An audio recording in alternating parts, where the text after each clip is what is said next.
warahmatullahi wabarakatuh.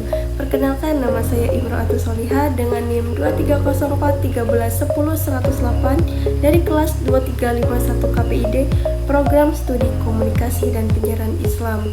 Pada kali ini, saya akan membuat tugas video ujian tengah semester mata kuliah Perencanaan Komunikasi yang diampu oleh dosen Dr. Vivi Hasmawati, MSI. Pada video kali ini, saya akan membahas mengenai perencanaan komunikasi, yang dimana perencanaan komunikasi merupakan hal yang penting dalam suatu perusahaan atau organisasi. Yuk disimak.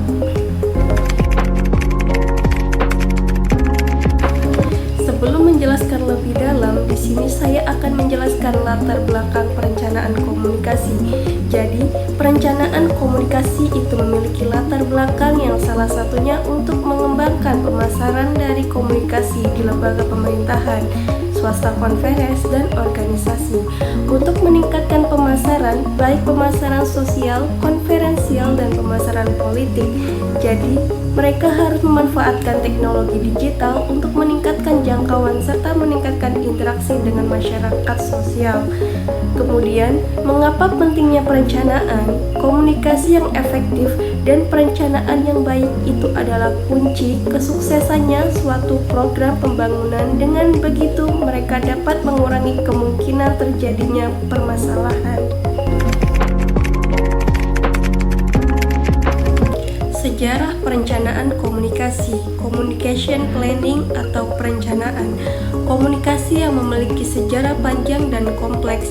Awal mula perencanaan komunikasi pertama kali diperkenalkan dalam bidang pemasaran dan periklanan pada tahun 1950-an. Pada saat itu, perencanaan komunikasi berfokus kepada bagaimana pengembangan strategi komunikasi yang efektif untuk meningkatkan penjualan produk.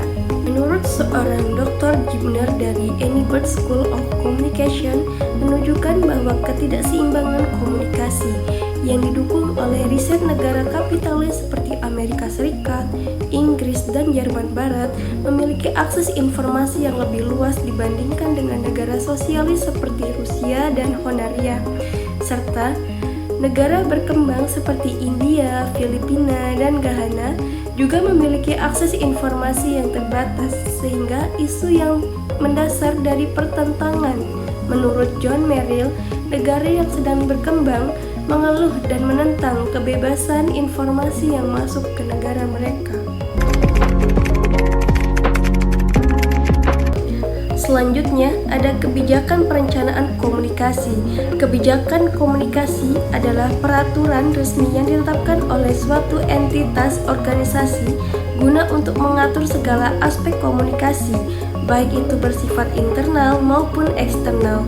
Kebijakan ini dibangun dari filosofis, tradisi, hukum, agama, dan nilai-nilai masyarakat baik implisit maupun eksplisit.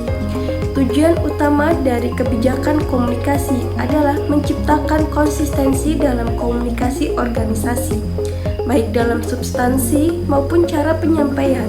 Dalam kebijakan yang terdefinisi dengan jelas, organisasi dapat menghindari kebingungan dalam menyampaikan pesan, merancang strategi komunikasi, dan mengenai situasi krisis komunikasi.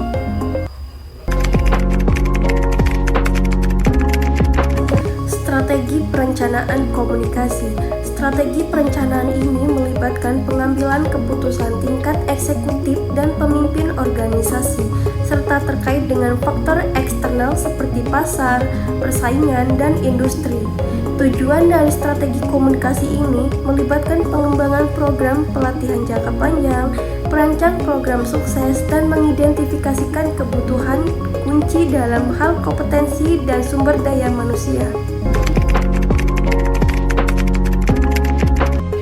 Pendekatan perencanaan komunikasi. Ada dua pendekatan perencanaan. Yang pertama, pendekatan rasional perencanaan menyeluruh, dan yang kedua, pendekatan perencanaan terpilih. Pendekatan rasional perencanaan menyeluruh ini juga menekankan permasalahan tersebut selain sebagai suatu kesatuan secara internal, juga dalam hubungannya dengan hal-hal eksternal, yaitu unsur-unsur dari organisme atau sistem yang berada di luar atau sekitarnya. Dan yang kedua itu ada pendekatan perencanaan terpilih. Pada hakikatnya, pendekatan ini mengutamakan unsur atau subsistem tertentu sebagai yang perlu diprioritaskan tanpa perlu diperlihatkan dalam wawasan yang luas. Selanjutnya ada teori perencanaan komunikasi. Terdapat teori perencanaan komunikasi di mana yang terbagi menjadi 4. Yang pertama itu ada teori pengembangan, teori sosiologi, teori komunikasi, dan teori organisasi. Selanjutnya ada hakikat perencanaan komunikasi. Yang pertama itu ada perencanaan komunikasi sebagai proses, yang kedua itu perencanaan komunikasi sebagai sistem, yang ketiga perencanaan komunikasi sebagai teknologi, yang keempat perencanaan komunikasi sebagai aktivitas ekonomi, dan yang kelima perencanaan komunikasi sebagai evaluasi.